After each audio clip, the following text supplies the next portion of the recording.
All right, welcome everyone. We're Semblance of Sanity. I'm Caleb. I'm Jacob. And we're here for Legend of the Galactic Heroes, episode 48. All right. Julian stole a destroyer. He did. With, the help of the smuggling crew he's with, of course. Yeah. His bodyguard as well. That's something that, is just still pretty cool accomplishment. That is pretty awesome. Yeah. Pretty badass. Yeah. And if they end up, pulling some crazy tactics with it in the future, I would be very excited to see that. Yeah, it is a way, though, that they will be able to, at the very least, sneak past the Empire, right? As they move back into Alliance space. The problem is, though, is that they're in an enemy ship going into Alliance space. They could say, get hey, shot down, That just could be a thing. That'll be fine. Yeah, that'll be fun. But we have set up now Bucock's forces against Mittermeier and the rest of Reinhardt's fleet. Right. And Taking it is serpent formation. Yep. It is a twin-headed serpent. Right. It is a 3-to-1 difference, though. And it's not only the numbers difference, it's the fact that Bucock's fleet is not that really prepared for battle here. No, not exactly. On multiple levels. But if they manage to hold off on fighting until they meet up with Yang and then fight before, our good friend Ruhenthal meets up with Reinhardt, then it would only be 2-to-1. Yay! Except that Ruhenthal's bringing also 30,000+ ships as well. Right. That little problem. So it's not going to change too much. No, unless they can manage to work the timing out. But, yeah, there's a lot that can happen based on how Yang maneuvers in the upcoming weeks, basically, which means time really matters here. Oh, yeah. So that's where we're at. Battle lines are set up and drawn, and good luck to the Alliance. Salute you for now. Yeah. But y'all, without further ado, let's get into it. All right, everyone, now be sure to go check out the reaction portion of the video in the description below, then come back here for the discussion.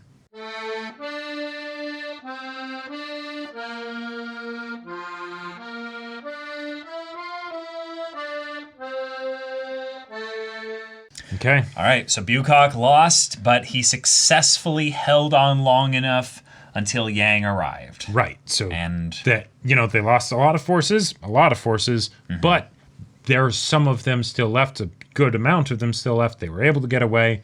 Cool. And Bucock, you did not take your own life. Good job. Wu Chang. Again, once more. The chattest of lads in the Alliance military. That's right. What a guy.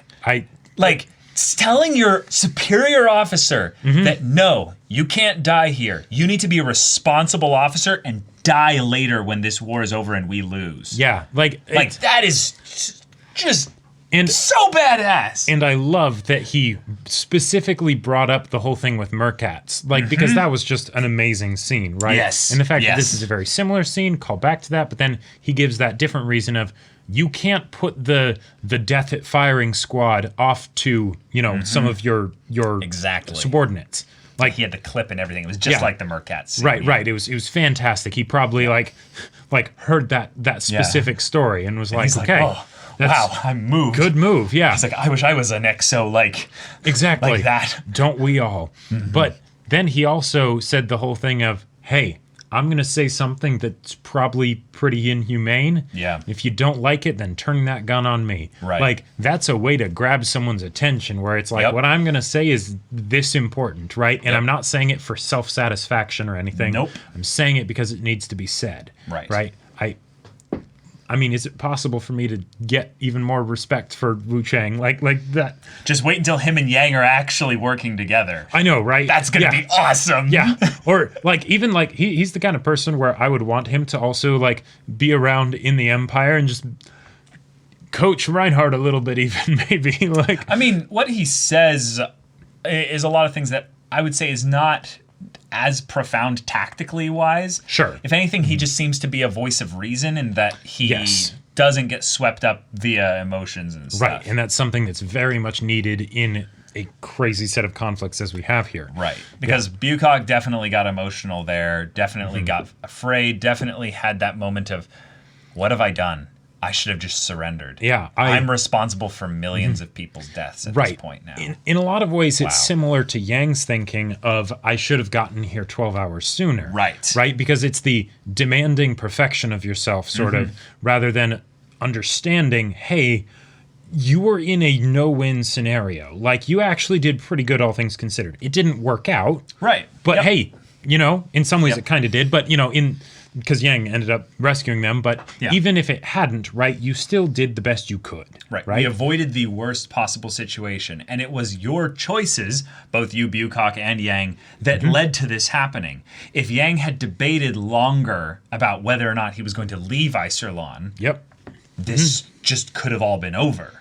In fact, it would have been. It literally would have been. The fact that it was... Yang narrowly avoided the worst possible situation. Like, it was the hour by hour of like, okay, when's Yang going to get here? When's Yang going to get here? Because if he takes too much longer, Ruintal's going to get here, you know. And I mean, Ruintal was never going to get here before Yang. No, right, definitely. So that's important to bring up. Yes, that is a great point. But there were 7 fleets bearing down. There were 7 fleets bearing down on them, and it's like the hour by hour. And this is another thing that, you know, shows that, like, okay, because in this battle we had Bittenfeld chomping at the bit, and that was wonderful to see. And I'm glad that he was able to penetrate through the environmental barriers and the alliance defenses and everything, and properly blow his load. Oh yeah. Yeah. But then we also had Mittermeier, and this kind of surprised me. Right. He actually started to have some trouble. The Gale Wolf, right? Because he was like, hold on, that's right, I'm a bit... And I love how he was, like, self-aware about it. He acknowledged it to Reinhardt of, like, that's right, my bad, I got too used to victory. Okay, apologies for that sort of, you know, emotionally led behavior in this position of command. That was shameful, you know. All right. And Reinhardt's like, no, don't be. Yeah, that's normal. Like, yeah, it shows that Reinhardt has that level-headedness, even though he is expecting so much of he is expecting so much of his admiralty, and he himself is not operating at full capacity because he is not with Kierheis, right? Like, but even so, with all of that taken into account, he still does things like, okay, no, let's retreat, you know, like, let's give the men a chance to have a full night's rest and everything so we can fight fresh tomorrow. Like, if they hadn't done that, theoretically they could have wiped out Bukak, right? Because, you know, that would have been another 8 hours of fighting, and even if it wasn't at max capacity, right?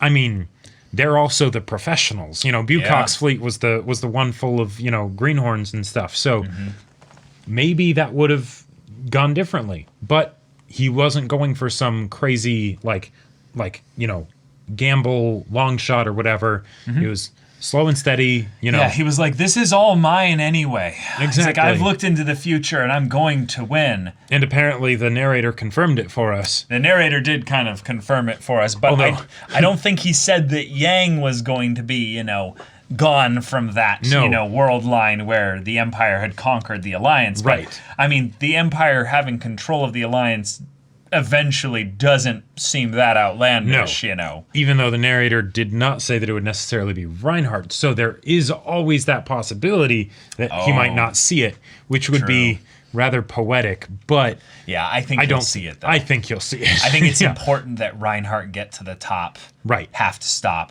Yep, and that's what's bothering him. Right. Yeah, exactly. The ascension is not going to be Reinhardt's problem. It's when he can't ascend anymore. It's when he has no one around him. Right.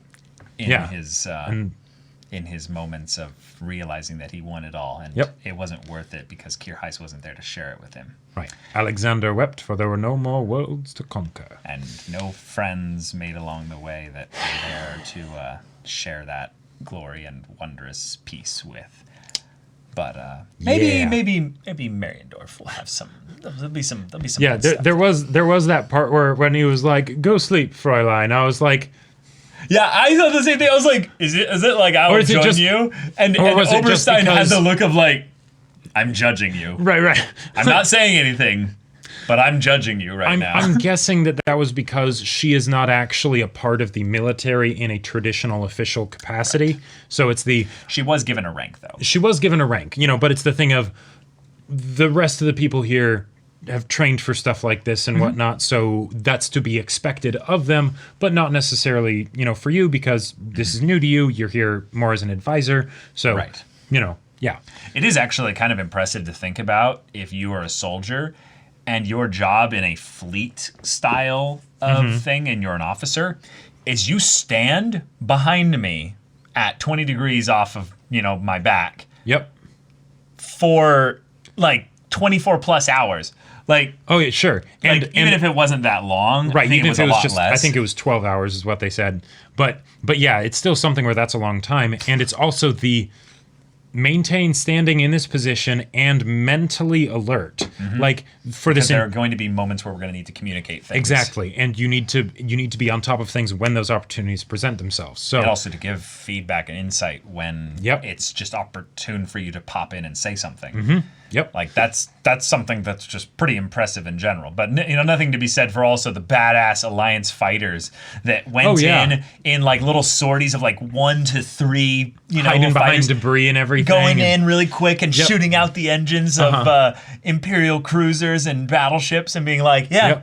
Then we get out real quick and it's like, come fire at us. You have to go through Right. all of your own ships there. That was something that I really appreciated with the whole play of the scenery of the battle, right? With the debris. Because if you've got almost like 150,000 ships. 100 like 10,000. No, but that's just on the Empire side, right? Are you talking about in total? Yeah, in total. Oh, right, yeah. And they're blasting the shit out of each other. That's a lot of debris. That's a lot of stuff that's just even gonna be if everywhere. they're big explosions and most of it's blasted into particulate matter that's too small to really cause too much issue. Or just energy emissions, which is something that they brought up Right. was also influencing Yep. the anomaly. Right, but they're still in a space. They're in the vacuum of space. They are in the vacuum of space. That stuff's And- going to keep flying and moving around everywhere. Yep.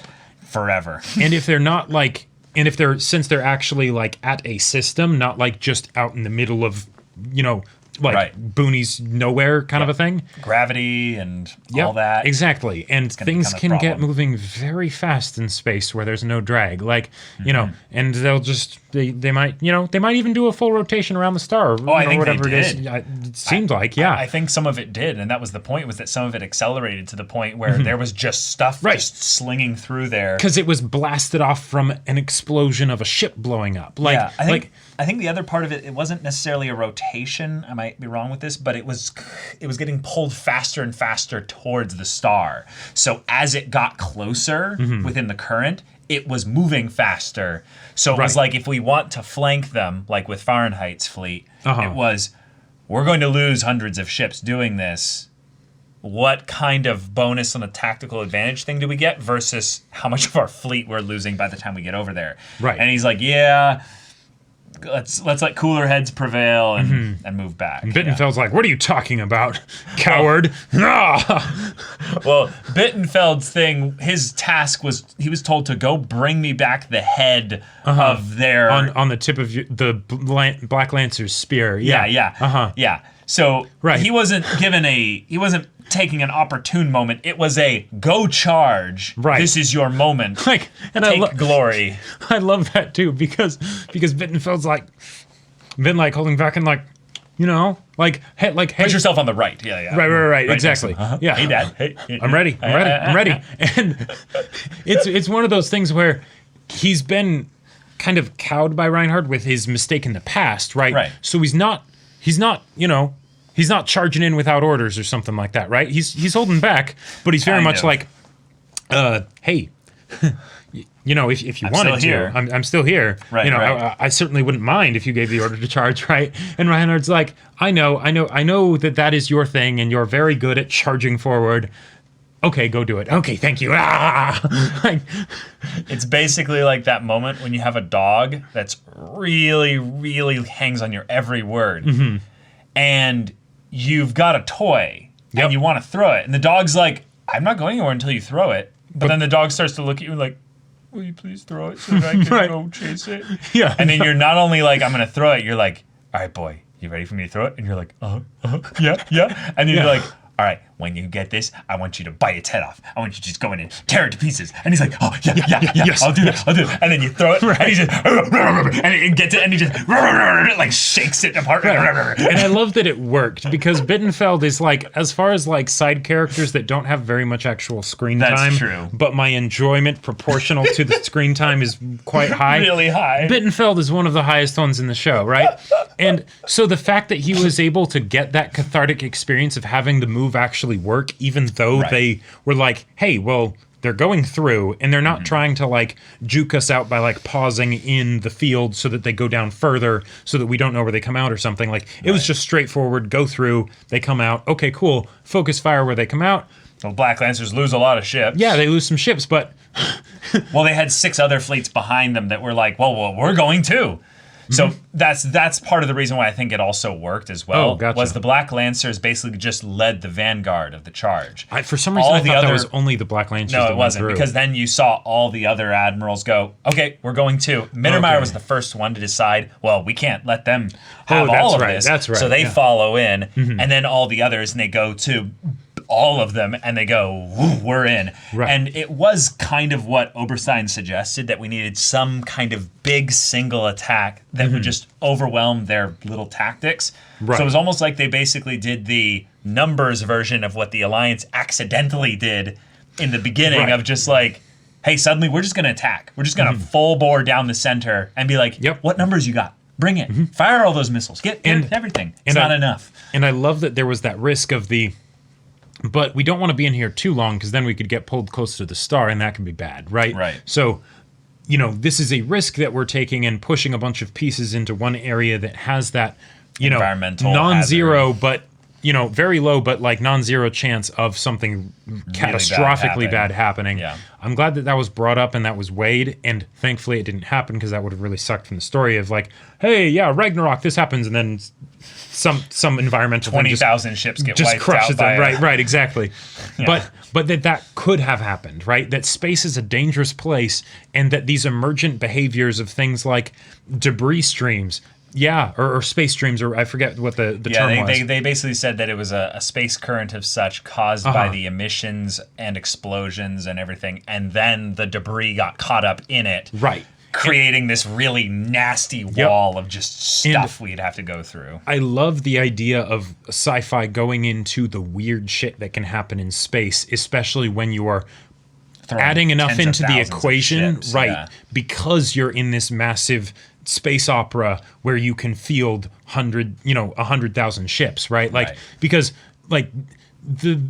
at some point, if you haven't before, I highly recommend you just look up the weirdest things that happen in space, right? Sure. Bullet storms on planets and things like that, just there's crazy weird things stuff, because physics and numbers go, on the outliers, it's pretty weird, right? So the fact that we get to see that happen here on the stage of this massive battle. It's classic, sci-fi space opera, grand, war story kind of thing that just, it hits all the right points. Yeah. But then we got personal towards the end. And Reinhardt kind of laments in frustration and anger that this is the 4th bloody time that Yang has stolen victory out from under me at the last possible second. And it wasn't like, just victory. It would have been total victory. Right. And they still won, but they didn't get the, Well, they in some ways, I kind of want to say that they didn't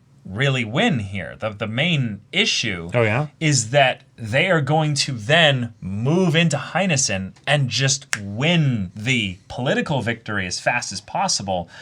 But there's no way they can trap Bucock's fleet along with Yang's, because they can engage them wherever, whenever. This is their territory. This is the awkward thing about the way they engaged the Alliance here, was they basically said, this planet is the part where you will have to respond to us. Right. If you didn't, you would be losing political points, and you would eventually lose anyway, because we just get to Heinesen. But by facing them here, Reinhardt won 2 battles by just the battle starting, in that the Alliance has to face a superior opponent, which means they're going to lose for the most part. Right, assuming that both sides are equally competent, and Reinhardt isn't going to be making any of the mistakes of the people from the previous empire. Right, but just the idea that the Alliance wins by drawing out the fight, if you will, Yes. as long as possible by harrying them, they're attacking their supply Guerrilla lines and warfare stuff. stuff Exactly. But in a fleet-to-fleet drawn-out combat, the They Empire lose. just wins. So that's something that Reinhardt won in. But the idea that their fleet that they had, we don't know exactly how many ships Bucock has left, but it is not, like 2 ships. It is. Right, it's a sizable amount. It is some amount. Right, they said, at pretty much the very beginning that they lost 8% of their ships. And then they said that they reduced them to a 1/5 of the size of their numbers. Right. Which I would assume to mean that they lost at least 15,000 ships. Yeah. That's my guess. So that's almost half. So let's assume half or more of the Alliance fleet has been destroyed, I would say. Yeah, I mean, and thankfully Yang has met up with them, so that's another 16,000 ships. Right. So they're not doing as awfully as they could have been, as awfully as they would have expected to. Yeah. But it's not much better. But it's not much better, Yeah. and that whole that 2-to-1, 3-to-1 thing just got bigger. Yeah, so it's got a lot bigger. yeah, because And then Ruintal's going to show up as well. right, Ruintal's going to show up, and that's going to be just wonderful for them. Yeah. But hey, Bucock, Wu Cheng made the right call here. That's Yep. awesome. Reinhardt is going to win this war. Yeah. He is going to take Heinesen. He is going to be named the emperor of the galaxy. Of the galaxy, you know? right. Yeah. Yeah. It is going to be his, Uh-huh. and is just a matter of time now. What can Yang do?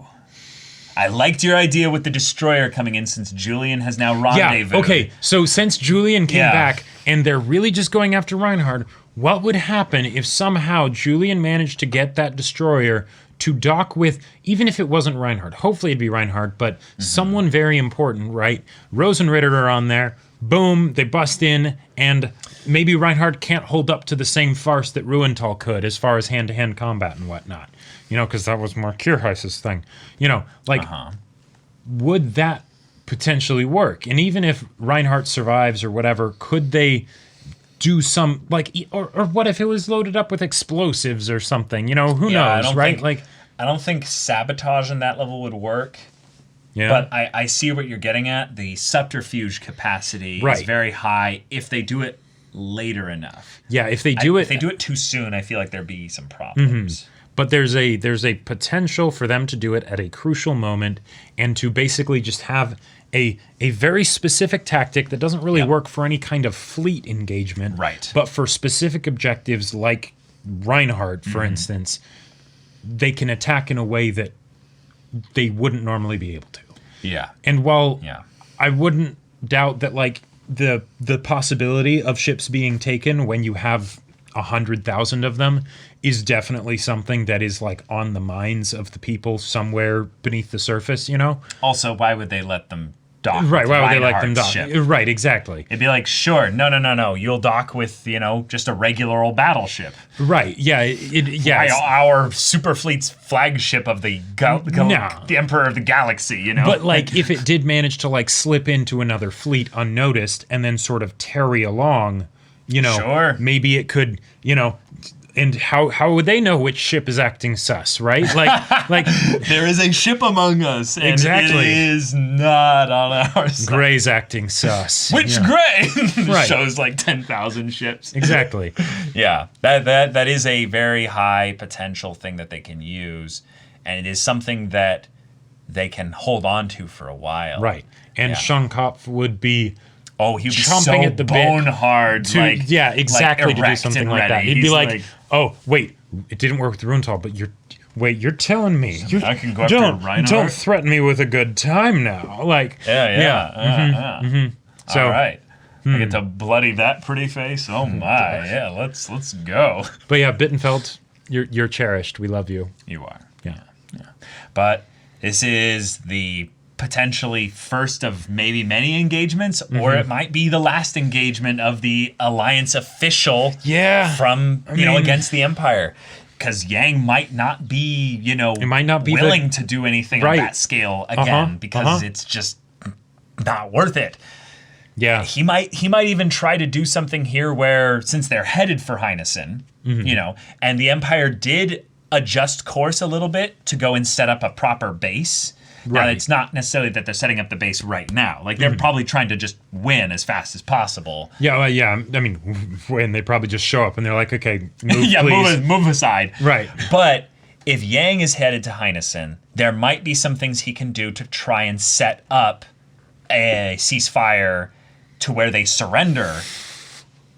But at the very least, it's more for the civilians, the people that, don't want to have Heinessen be glassed from orbit. Yeah, and maybe for the political play of like, hey, there is that option to end this without a shit ton of bloodshed. And Yang could see himself put into a position of political authority where he is the, representative, figurehead for the Alliance, given that Trunet has disappeared again. Once again. And who does Reinhardt even know that is, in the Alliance superstructure as far as political, military, industrial complex, Okay, fan fiction time now. Oh boy. Reinhardt takes over. Trunet gets discovered or something. I don't know.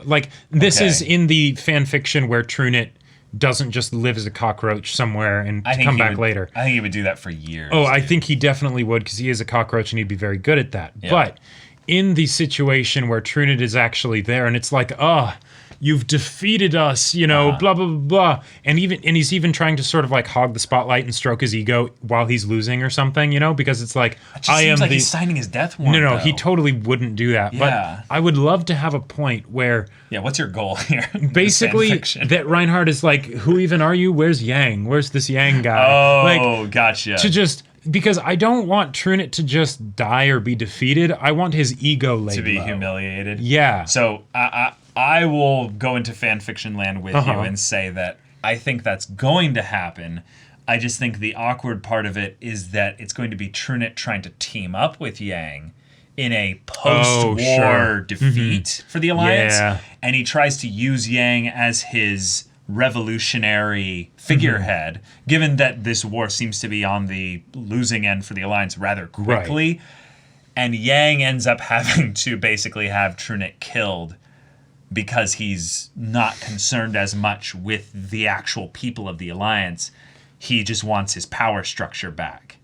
And if the Alliance doesn't exist as it normally does, he kind of needs it to go back to the way things were. And that could be I don't cool know to have what a would moment take where he's Yang like, to no. do that, but Well, he just does something treasonous, where Trunet's just like, nope, sorry.